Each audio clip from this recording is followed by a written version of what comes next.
Hey there. So you're looking for a dog trainer here in the Myrtle Beach area, and you want to find the right one. Well, you're in the right place. We've put together a simple guide to help you and your dog find a perfect match. Let's just start by picturing the goal, right?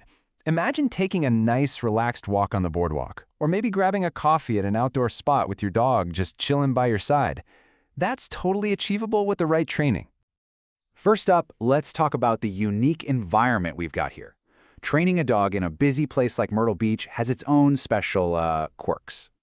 You know, life in Myrtle Beach means your dog is getting a constant mix of sights and sounds you just don't find everywhere else. A trainer who really understands our local vibe can get your dog ready for what they'll actually see every day, whether it's on Ocean Boulevard or just a walk around your block. I mean, think about it. You've got the constant rumble of golf carts, tourists who want to say hi, dropped French fries on the sidewalk. It's a lot.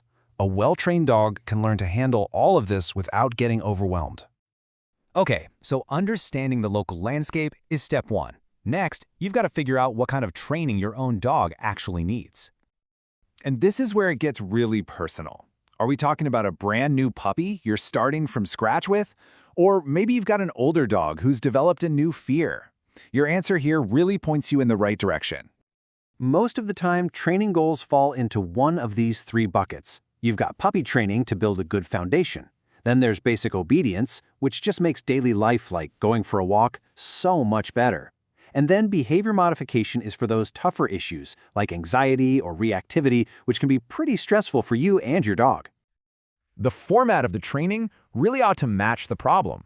For instance, if your dog loses its mind when the doorbell rings, in-home training makes a ton of sense because you're tackling the issue right where it happens. But if you need your dog to learn to focus around other dogs, a group class is a fantastic controlled setting for that. So you have a pretty good idea of what you need. Now, how do you go about finding a qualified pro who can help you out? Okay, the method you'll hear about most often from modern trainers is positive reinforcement. It's all about teaching your dog what you want them to do and then rewarding them for it. This approach builds a really confident dog that actually enjoys training with you, which is exactly what you want in a busy town like this one. When you're looking for a trainer, keep an eye out for these things. Now don't worry, you don't need to memorize all these letters, but seeing something like CPDTKA, that's a good sign. It shows the trainer is committed to their education and uses humane, effective methods instead of old-school tactics that rely on fear or pain.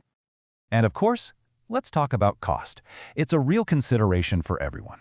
This chart gives you a general idea of what to expect here in the area for 2025.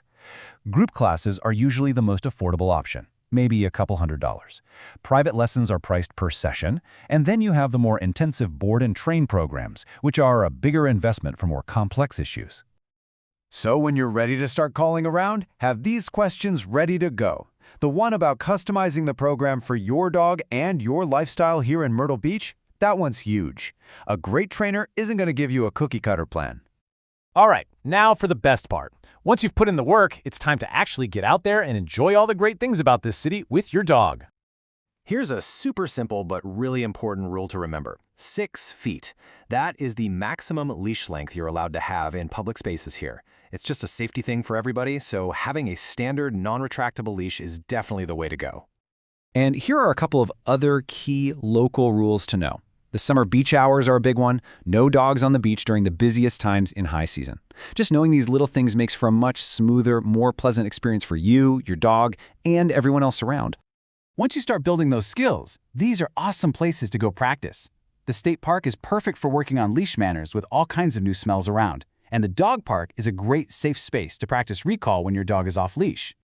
Because really, that's what all this work is for, isn't it? It's for all those future moments. Enjoying a coffee on a patio, taking a peaceful walk, just having a wonderful, easy life with your best friend. Here's to making that happen.